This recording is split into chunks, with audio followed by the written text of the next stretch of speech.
अस्सलाम वालेकुम, welcome to my YouTube channel cooking with Shaila. आज मैं अपने किचन में बना रही हूँ मज़ेदार क्रंची बहुत ही क्रिस्पी वेजिटेबल कॉर्न सैंडविचेस। तो उसके लिए हमें जो भी अशिया दरकार होंगी उनकी डिटेल मैं आपको बता देती हूँ। 1 चम्मच चाट मसाला, काली मिर्च का पाउडर, नींबू का रस, लहसुन अदरक का पेस्ट, इसके अलावा नमक होगा आपके टेस्ट के अकॉर्डिंग, और रेड चिली फ्लेक्स एंड उसके साथ केचप हो जाएगा, और मक्खन या फिर देसी घी। और इसके अलावा आपको 4 ब्रेड के स्लाइसेस आपको लेने होंगे। ये सारी चीज़ें आप अपने टेस्ट के हिसाब से और अपनी ज़रूरत के हिसाब से लेंगे। इसके अलावा आप लेंगे पुदीना और हरा धनिया कटा हुआ, और थोड़ी सी मेरे पास गाजरें थी, उनको मैंने ग्रेट करके रखा है। इसके अलावा स्वीट कॉर्न या जिसको भुट्टा या छल्ली भी बोलते हैं, उसके चंद दाने, और उसके साथ लच्छा की शक्ल में आपने प्याज को काट के उसके लच्छों को खोल के रखना, और इसके साथ हरी मिर्च। ये सारी चीज़ें आपको आपके किचन में आपकी इस रेसिपी में यूज़ होंगी।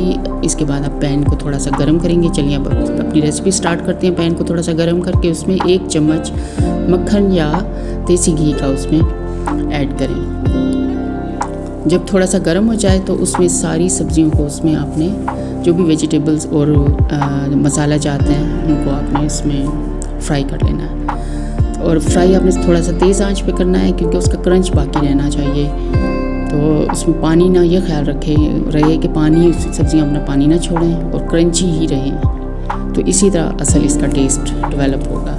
तो चलिए जी, सब्जियां हमारी हो चुकी हैं फ्राई। तो अब हम इसको असेंबलिंग करते हैं।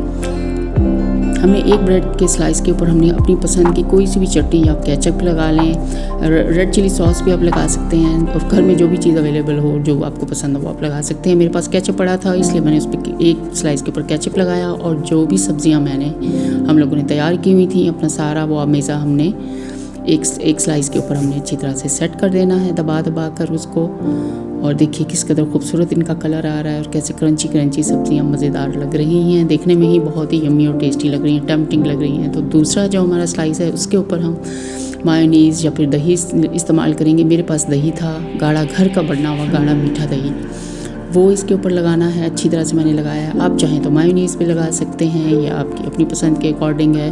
तो इसको दूसरे स्लाइस के ऊपर इसको पलट कर रख देना है। इसी तरह से हमने दोनों सैंडविचेस जो हैं वो हमने तैयार कर लेने हैं। तो जब तक ये चीज़ तैयार हो रही हैं ये सैंडविचेस, तो आप मेरे चैनल को सब्सक्राइब कर दें और लाइक शेयर और कमेंट करना ना भूलें। अगर आपको वीडियो अच्छी लगी है तो कमेंट में ज़रूर बताइए, और बेल आइकन का बटन दबाना ना भूलिए। तो चलिए जो हमारे दोनों सैंडविचेस तैयार हो गए हैं, अब हम किसी पैन पर या तवे के ऊपर थोड़ा सा देसी घी या ऑयल या जो मक्खन, कोई भी चीज़ आपको पसंद हो, उसके ऊपर 1 चम्मच आप गरम करने के लिए उस पर डालें।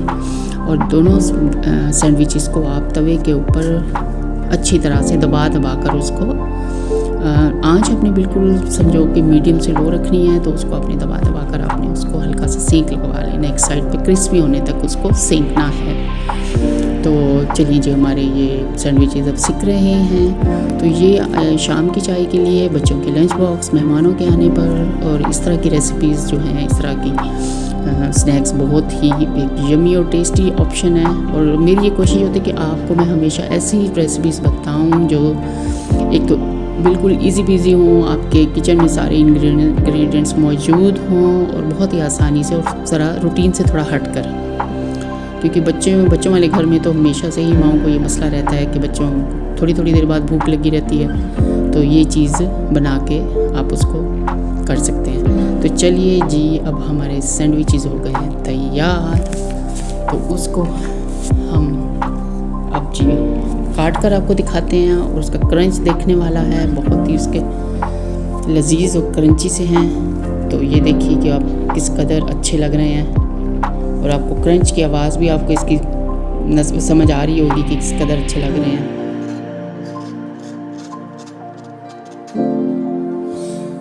उम्मीद है आपको मेरी रेसिपी पसंद आई होगी। अब फिर किसी नेक्स्ट वीडियो में किसी न्यू रेसिपी